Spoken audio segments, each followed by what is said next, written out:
C'est le début d'une nouvelle journée de travail intense en Thaïlande. Et la fin d'un voyage de plus de 11 000 km pour le chargement de ce convoi.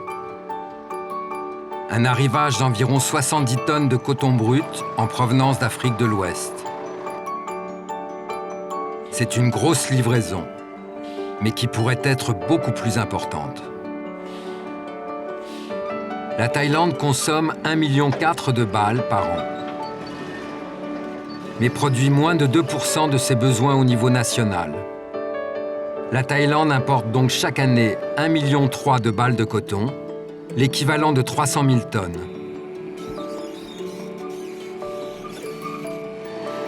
Les pays d'Afrique produisent 5,7 millions de balles de coton et exportent 3,8 millions de balles, plus qu'il n'en faut pour couvrir les besoins de la Thaïlande.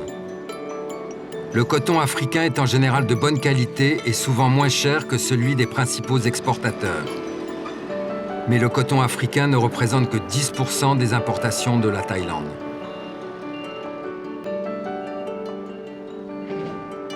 L'accroissement des exportations de coton est possible à travers une meilleure connaissance du fonctionnement des filatures traditionnelles et, plus importante encore, une meilleure compréhension des exigences et besoins des filateurs en termes de qualité du coton brut.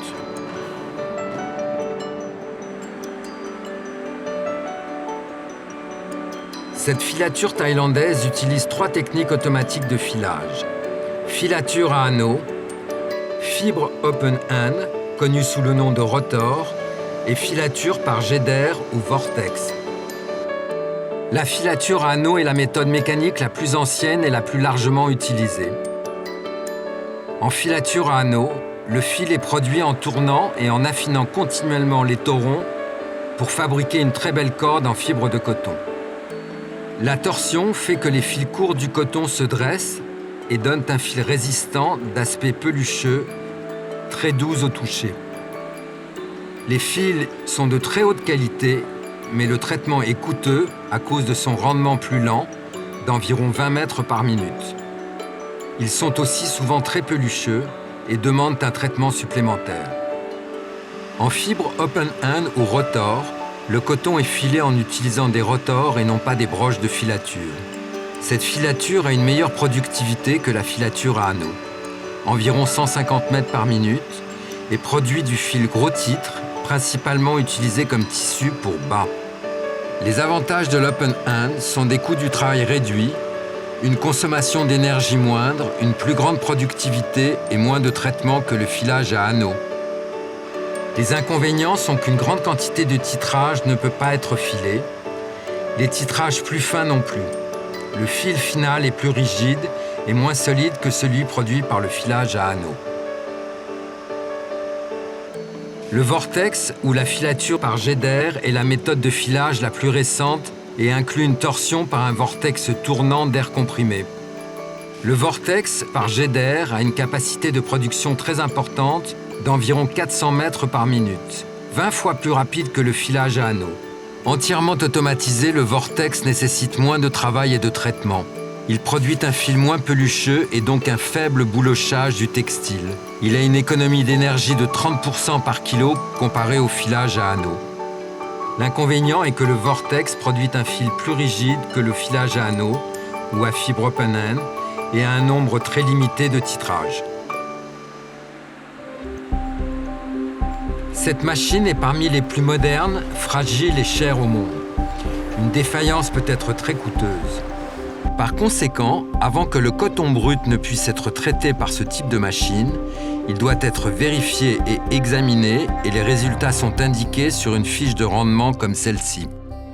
La fiche de rendement couvre tous les champs, du poids exact à la livraison, de l'état des balles à l'arrivée, jusqu'à l'analyse détaillée de la qualité des fibres brutes.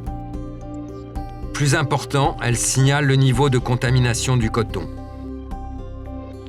La contamination est un problème sérieux avec le coton brut et le coton égrené. Une grande partie de la contamination du coton est inévitable, comme la poussière, les gouttes de miel ou les graines cassées. Mais une grande partie de la contamination est entièrement évitable, comme les fragments métalliques, la saleté, les morceaux de tissu, les cheveux humains, les emballages de nourriture les fils et les matières plastiques. Dès qu'un chargement de coton arrive, la vérification commence. Chaque camion est pesé avant et après son déchargement pour que le point net du chargement puisse être inscrit sur la fiche de rendement. Chaque camion pèse environ 43 000 kg. Le point net du coton tourne habituellement autour de 18 000 kg. Mais le coton utilisable dépendra surtout de son niveau de contamination. Après la pesée, les balles de coton sont déchargées et dès qu'elles sont ouvertes, examinées à la main pour détecter les contaminations les plus importantes. Une grande partie de la contamination du coton est tout simplement due à un mauvais entreposage et à un emballage défectueux. Beaucoup de balles de coton arrivent déchirées et abîmées, exposant le coton brut à la moisissure, à la saleté et aux autres matières contaminantes. Le coton qui vient d'arriver d'Afrique de l'Ouest est de très bonne qualité, mais un mauvais entreposage et un emballage défectueux a conduit à un haut niveau de contamination. Un bon emballage signifie que les contenus sont protégés, qu'ils soient naturels ou synthétiques, comme ceci.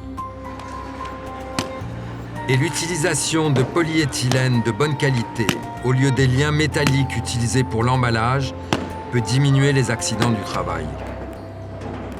Une fois que les balles de coton ont été vérifiées à la main pour déceler une contamination majeure, des échantillons de fibres sont prélevés pour un examen complémentaire. Chaque échantillon est soumis à une analyse détaillée des paramètres de la fibre, ce qui comprend la longueur, la résistance, le micronaire, les nœuds, le pourcentage de fibres courtes, les déchets, les points jaunes, l'immaturité.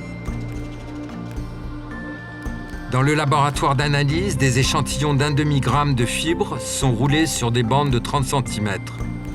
Les longueurs de fibres courtes de moins de 12 mm et la présence de nœuds sont examinées. Moins de 150 nœuds par gramme est satisfaisant, plus de 400 est inacceptable. Les fibres de coton sont alors pesées en échantillons de 100 grammes et introduits dans un séparateur de déchets. Cette opération élimine les petits fragments de feuilles et les autres contaminants. Elle les rassemble en déchets dans la partie basse de la machine. Les échantillons de fibres sont aussi analysés pour leur teneur en humidité. Un taux normal est d'environ 4,4. Il est inacceptable au-dessus de 6. Pendant que des échantillons choisis au hasard sont testés dans le laboratoire, les lots de balles de coton sont envoyés dans la chambre de soufflage où commence le traitement connu sous le nom de processus interne. En résumé, le coton est minutieusement nettoyé et transformé en flocons de petites fibres propres.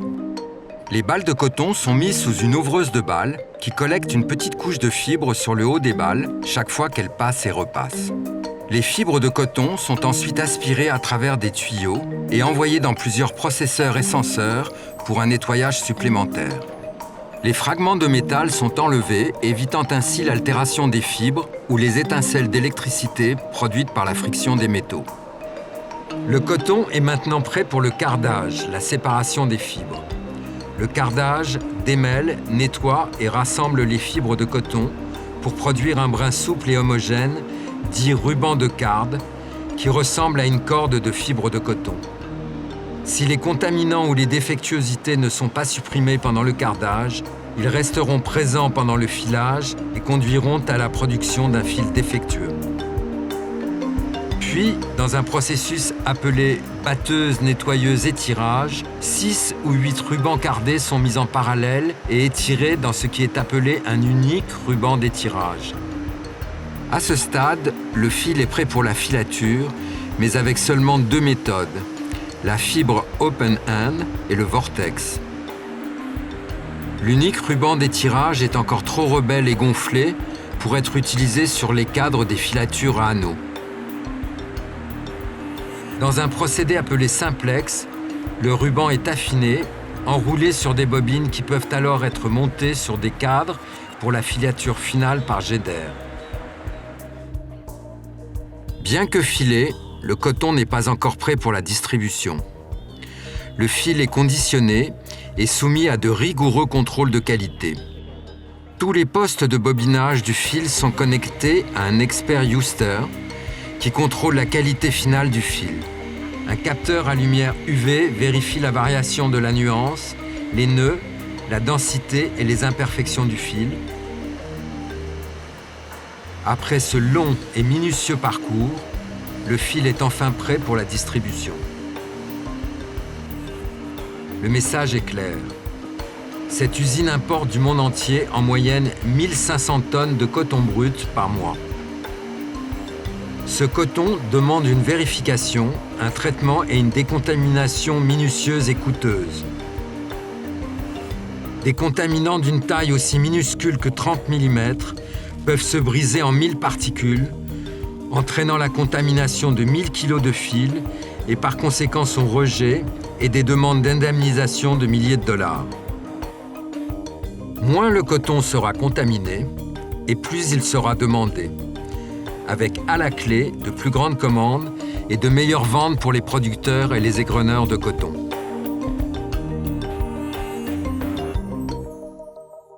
Le secteur cotonnier engendre des revenus pour des millions d'Africains et génère une importante source de revenus en devises étrangères. Avec le financement du 10e Fonds européen de développement, le Centre du commerce international met en œuvre un programme de promotion et de valeur ajoutée pour le coton africain, dans le cadre du programme d'appui à la consolidation du cadre d'action du partenariat Union européenne-Afrique sur le coton. Cette initiative a pour but d'accroître la compétitivité, la valeur ajoutée et la viabilité des chaînes de valeur du coton africain. La compétitivité commence par la compréhension du marché et les exigences des acheteurs, tout en répondant aux contraintes le long de la chaîne de valeur.